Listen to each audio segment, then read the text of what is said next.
Hi friends, Mahakali ಕೈ ರುಚಿಗೆ ಸ್ವಾಗತ. ನೋಡಿ, ಇವತ್ತು ದೇಹಕ್ಕೆ ತಂಪವಾಗಿರುವಂಥದ್ದು ಮೊಸರನ್ನ ಮಾಡ್ತಾ ಇದ್ದೀನಿ. ಅಂದರೆ ಈಗ ಬೇಸಿಗೆ ಎಲ್ಲ ಸ್ಟಾರ್ಟ್ ಆಯ್ತು ನೋಡಿ, ಮಕ್ಕಳಿಗೆ ಸಹ ಸ್ಕೂಲ್ ರಜೆ ಮನೆಯಲ್ಲಿ ಇರ್ತಾರೆ. ಈ ಥರ ನಾವು ಅನ್ನ ಮೊಸರು ಮಕ್ಕಳಿಗೆ ಮಾಡಿಕೊಡೋದ್ರಿಂದ ದೇಹ ತಂಪವಾಗಿರುತ್ತೆ. ಈಗ ಸೆಕೆ ಅಂತ ಸಿಕ್ಕಾಪಟ್ಟೆ ಇದೆ. ಮನೆಯಲ್ಲಿ ಸ್ವಲ್ಪ ಅನ್ನ ಇದ್ದರೆ ಈ ಥರ ನಾವು ಮಕ್ಕಳಿಗೆ ಮಾಡಿಕೊಟ್ರೆ ತುಂಬ ಈಸಿನೂ ಕೂಡ, ಮತ್ತು ಆರೋಗ್ಯಕ್ಕೂ ಅಷ್ಟೇ ಒಳ್ಳೆಯದು. ತುಂಬ ಈಸಿ ಮನೆಯಲ್ಲಿ ಇರುವಂಥ ಪದಾರ್ಥದಿಂದನೇ ನಾನಿಲ್ಲಿ ನಿಮಗೆ ಮೊಸರನ್ನ ಮಾಡಿ ತೋರಿಸ್ತಾ ಇದ್ದೀನಿ ಫ್ರೆಂಡ್ಸ. ಬೆಳಗ್ಗೆ ತಿಂಡಿಗಾದರೂ ಮಾಡ್ಬೋದು, ಮಧ್ಯಾಹ್ನ ಆದರೂ ಮಾಡ್ಕೊಂಡು ತಿನ್ಬೋದು. ಇದನ್ನು ಹೇಗೆ ಮಾಡೋದಂತೇಳಿ ತೋರಿಸ್ತೀನಿ ಬನ್ನಿ ನಿಮಗೆ. ನೋಡಿ, ಇಲ್ಲಿ ಮೊದಲೇದಾಗಿ ನಾನೊಂದು ಗ್ಯಾಸ್ ಮೇಲೆ ಫ್ಯಾನ್ ಇಟ್ಕೊಂಡಿದ್ದೀನಿ. ಅದಕ್ಕೆ ಒಂದು ಟೇಬಲ್ ಸ್ಪೂನ್ ಅಷ್ಟು ಎಣ್ಣೆ ಕೂಡ ಹಾಕಿದ್ದೀನಿ. ಅದಕ್ಕೆ ಎಣ್ಣೆ ಕಾಯಬೇಕು ಚೆನ್ನಾಗಿ. ಎಣ್ಣೆ ಕಾದ ನಂತರ ಅದಕ್ಕೆ ನಾನಿಲ್ಲಿ ಸ್ವಲ್ಪ ಇದು ಹಾಕ್ತಾಯಿದ್ದೀನಿ, ಕಡಲೆಬೇಳೆ. 1 ಟೇಬಲ್ ಸ್ಪೂನ್ ಅಷ್ಟು ಕಡಲೆಬೇಳೆನ ಹಾಕ್ತಾಯಿದ್ದೀನಿ. 1 ಟೇಬಲ್ ಸ್ಪೂನ್ ಅಷ್ಟು ಉದ್ದಿನಬೇಳೆ ಕೂಡ ಹಾಕ್ತಾಯಿದ್ದೀನಿ. ಅದು ಎಣ್ಣೆಯಲ್ಲಿ ಚೆನ್ನಾಗಿ ನಮಗೆ ಫ್ರೈ ಆಗಬೇಕು. ಎಷ್ಟು ಕಡಲೆಬೇಳೆ ಉದ್ದಿನಬೇಳೆ ಫ್ರೈ ಆಗುತ್ತೆ ನೋಡಿ, ಅಷ್ಟು ಚೆನ್ನಾಗಿ. ಗ್ಯಾಸನ್ನು ಲೋ ಫ್ಲೇಮಲ್ಲೇ ಇಟ್ಕೊಳ್ಳಿ, ಫುಲ್ ಹೈ ಇಡ್ಲಿಕ್ಕೆ ಹೋಗ್ಬಿಡಿ.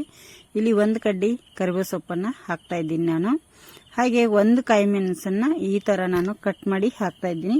ಕಾಯಿ ಮೆಣಸನ್ನು ಜಾಸ್ತಿ ಹಾಕ್ಲಿಕ್ಕೆ ಹೋಗ್ಬೇಡಿ, ಯಾಕಂದರೆ ಮಕ್ಕಳಿಗೆ ಖಾರ ಹೋಗುತ್ತೆ, ಮತ್ತು ಅನ್ನ ಮೊಸರದ ಟೇಸ್ಟ್ ಸಿಗೋದಿಲ್ಲ. ಖಾರ ಆದರೆ ಅದೊಂಥರ ಬೇರೆ ಟೇಸ್ಟೇ ಬರುತ್ತೆ. ಹಾಗೆ ಇದಕ್ಕೆ 1 ಬ್ಯಾಡಗಿ ಮೆಣಸನ್ನು ಕಟ್ ಮಾಡಿ ಹಾಕ್ತಾ ಇದ್ದೀನಿ. ಇದು ಬ್ಯಾಡಗಿ ಮೆಣಸು ಯಾಕಪ್ಪ ಹಾಕೋದಂದರೆ ಇದೊಂಥರ ಚೆನ್ನಾಗಿರುತ್ತೆ ಅಂಥೇಳಿ, ಹಾಗಾಗಿ ಹಾಕೋದಷ್ಟೇ. ಇದರದ್ದೇನು ಖಾರ ಏನು ಕೊಡಲ್ಲ ನಮಗೆ. ಹಾಗಾಗಿ ಇಲ್ಲಿ ನೋಡಿ, ಅದನ್ನು ಆರಲಿಕ್ಕೆ ಬಿಟ್ಟೆ ನಾನು ಒಗ್ಗರಣೆನ. ಇಲ್ಲಿ ಬಿಸಿ ಅನ್ನನ ಮಾಡಿಟ್ಟಿದ್ನೆಲ್ಲ, ಅನ್ನ ತೊಗೊಂಡಿದ್ದೀನಿ. ಬಿಸಿ ಅನ್ನನೇ ಇರಬೇಕು. ಬಿಸಿ ಅನ್ನ ಯಾಕೆ ಇರಬೇಕಂದ್ರೆ ಸ್ವಲ್ಪ ಪುಡಿ ಮಾಡ್ಕೊಳ್ಳಿಕ್ಕೆ ನಮಗೆ ಒಳ್ಳೆಯದಾಗುತ್ತೆ. ಇಲ್ಲಿ ಮ್ಯಾಶ್ ಮಾಡ್ತಾ ಇದ್ದೀನಿ ನೋಡಿ. ಹಾಗಾಗಿ ಅದನ್ನು ಈ ಥರ ನಾವು ಎಲ್ಲ ಪುಡಿ ಮಾಡ್ಕೋಬೇಕಾಗತ್ತೆ. ನಾನಿಲ್ಲಿ ಬಿಸಿ ಅನ್ನನೇ ತೊಗೊಂಡಿದ್ದೀನಿ. ಆಮೇಲೆ ಇದು ಬಿಸಿ ಅನ್ನ ಇರುವಾಗ ಆರಬೇಕು. ಆಮೇಲೆ ಬಿಸಿ ಅನ್ನ ಇರುವಾಗ ಬೇಗ ಪುಡಿ ಆಗುತ್ತೆ. ತಣ್ಣಗಾದದ್ದು ಅನ್ನ ಅಂದರೆ ಸ್ವಲ್ಪ ಲೇಟ್ ಆಗುತ್ತೆ ಪುಡಿ ಆಗಲಿಕ್ಕೆ. ನಾನಿಲ್ಲಿ ಅರ್ಧ ಲೀಟ್ರ್ ಮೊಸರನ್ನ ತೊಗೊಂಡಿದ್ದೀನಿ. ಅರ್ಧ ಲೀಟ್ರ್ ಮೊಸರನ್ನ ಇಲ್ಲಿ ಹಾಕ್ತಾಯಿದ್ದೀನಿ, ಎಲ್ಲ ಕಟ್ ಮಾಡಿ. ನಮಗೆ ಇನ್ನೊಂದು ಸ್ವಲ್ಪ ಉಳಿಸ್ಕೊಂಡಿದ್ದೀನಿ. ಎಲ್ಲವನ್ನು ಒಟ್ಟಿಗೆ ಹಾಕಿಲ್ಲ, ಯಾಕಂದರೆ ಮಿಕ್ಸ್ ಮಾಡಿದ ಮೇಲೆ ಗೊತ್ತಾಗುತ್ತೆ. ಸ್ವಲ್ಪ ಸ್ವಲ್ಪ ಹಾಕಿ ಮಿಕ್ಸ್ ಮಾಡಬೇಕಾಗತ್ತೆ ಚೆನ್ನಾಗಿ.